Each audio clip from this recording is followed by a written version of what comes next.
welcome my friend and mentor to the stage, David Salyers.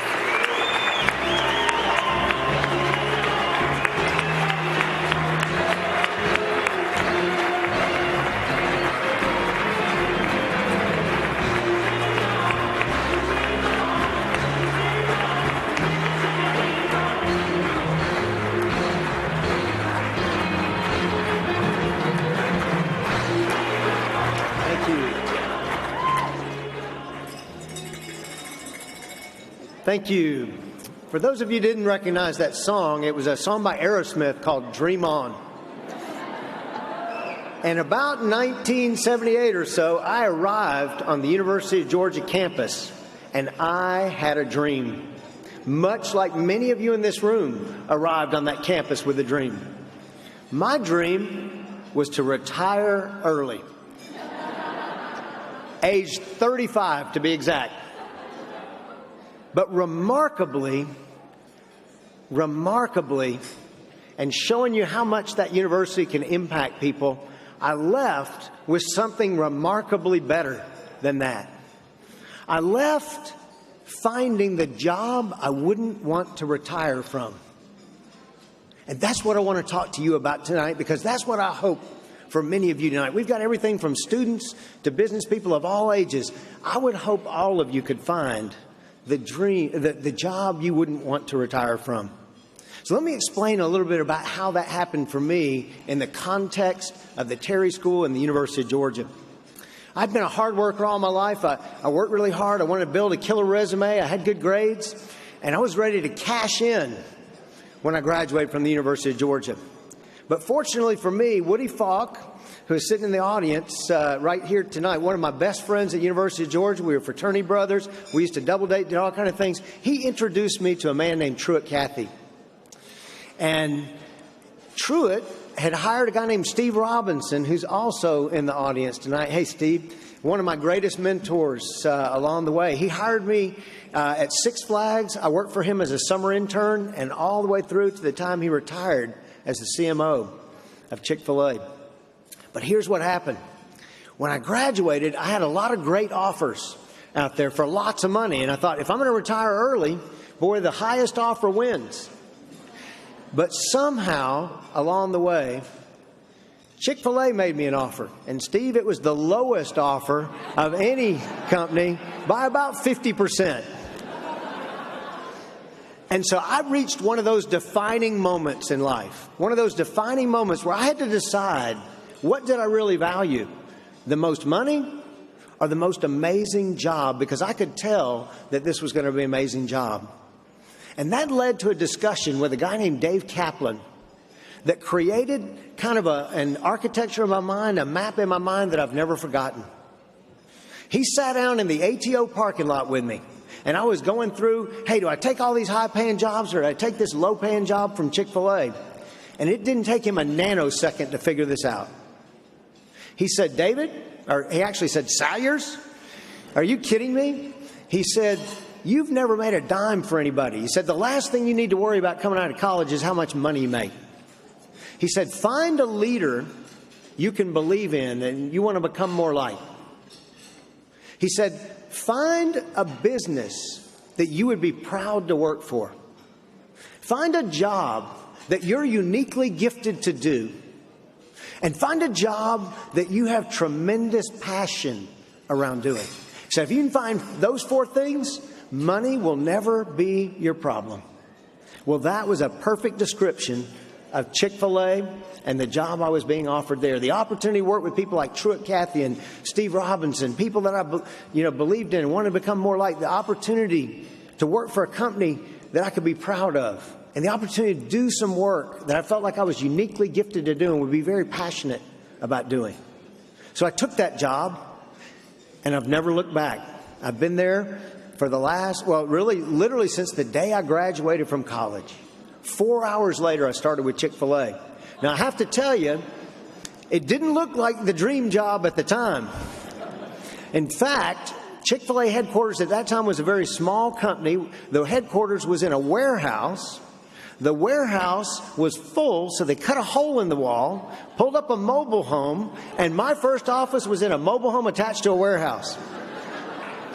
not exactly a dream job. In fact, I've heard that if you spend 40 hours a week in a mobile home in Georgia, you officially qualify as trailer trash. That was my start.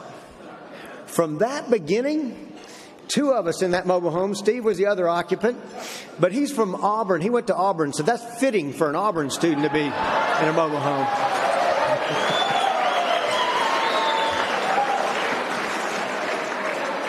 Nonetheless, we shared that opportunity.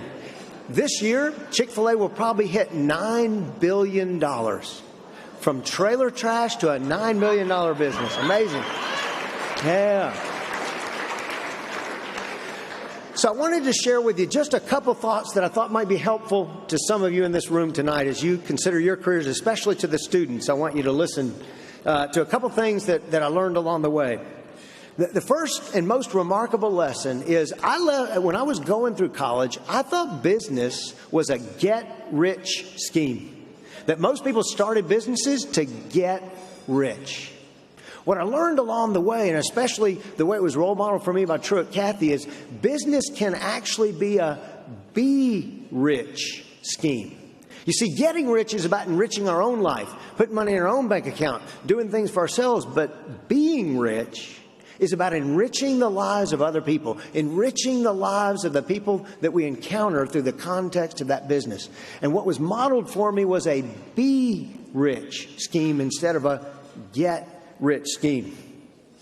I also read a book called Good to Great. Jim Collins wrote this book. I read it 3 times, and the third time through I caught this line. Jim Collins said that when he was thinking about the greatest businesses of our time, that true greatness comes in direct proportion to passionate pursuit of a purpose beyond money. See, every business exists to make money, no exceptions, including Chick-fil-A. But not every business has a purpose beyond money for which they exist. And those are the truly great businesses and the remarkable businesses. The second thing I learned, and Steve, you shared this actually as Steve retired, one of the comments that he made, he said, "You'll never create a remarkable brand in the absence of a remarkable culture. The way to make a great brand is to create a remarkable culture from which that brand emanates." And I think that's a powerful lesson. The way to create a great brand is to start by creating a remarkable culture. So what does that look like? Well, for me, a remarkable culture could be described this way. It's a place where people believe the best in each other. So they want the best for each other and expect the best from each other. They believe the best in each other. They want the best for each other and expect the best from each other. The other thing I've learned, Truett Cathy used to say that you become like those you surround yourself with. You become like those you surround yourself with. So be very intentional and very careful who you surround yourself with.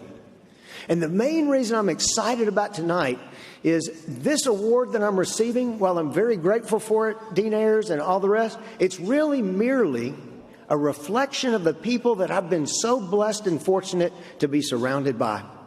And if you don't mind, I've got about 4.5 tables here of people who have been the biggest influencers in my entire... And if you don't mind standing, this is who the award should really be going to. If all you guys will stand up right now, all the tables...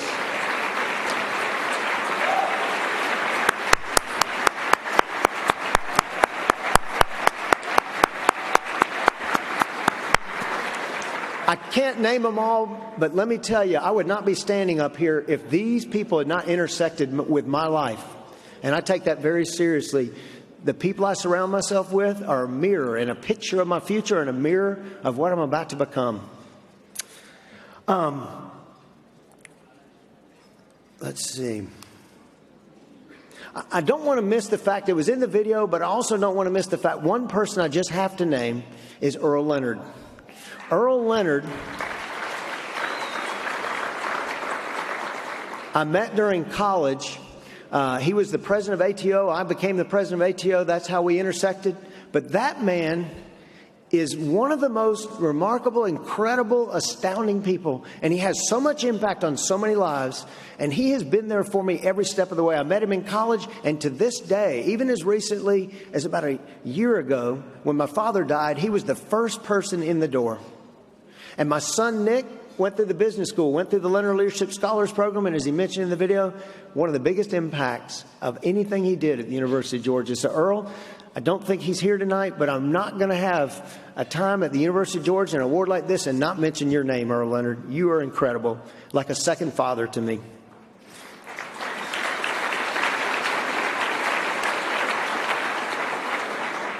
The last thing I'll say about the people you surround yourself with is Truett used to say that businesses don't succeed or fail.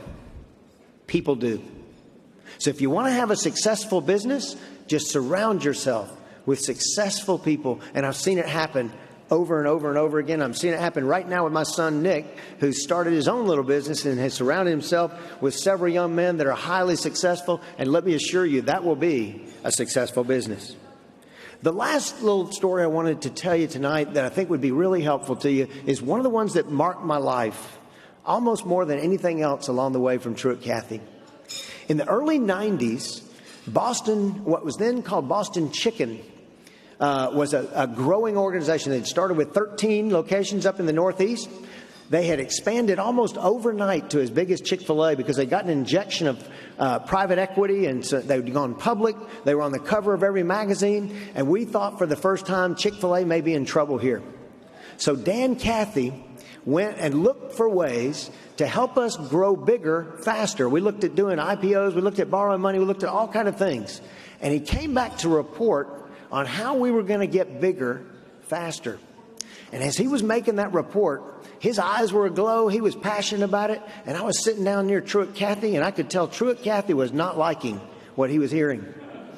And at one point in that session, uncharacteristic for Truett, he kind of pounded his fist on the table and said, "Ladies and gentlemen, I am sick and tired of hearing you talk about getting bigger." He said, "We need to be getting better. And if we'll get better, customers will demand we get bigger." Well, interestingly, that was about 93 or 94. Yeah, thank you. Yeah. That was about 93 or 94, and Boston Market was talking about being $1 billion business by the year 2000. Well, when you fast forward to the year 2000, guess what you find? Does anybody know what's going on with Boston Market in the year 2000? Bankruptcy. You know what happened at Chick-fil-A in the year 2000? $1 billion for the first time. There's so much to learn from that. So I'll close this way. In the end, a person's worth will not be determined by the dollars in a bank account, rather by the richness of their relationships, rather by the way in which they enrich the lives of others, and rather by the richness of the legacy they leave behind.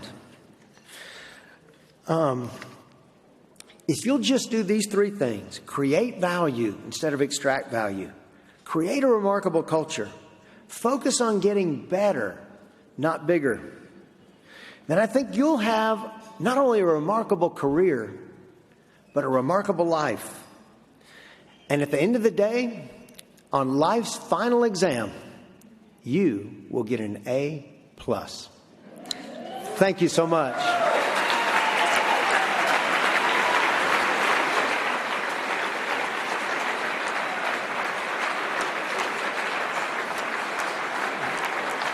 Thank you.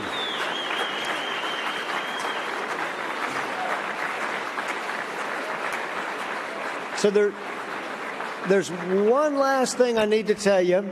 Today is my 28th wedding anniversary, and so I've got some flowers for the most remarkable woman in the room.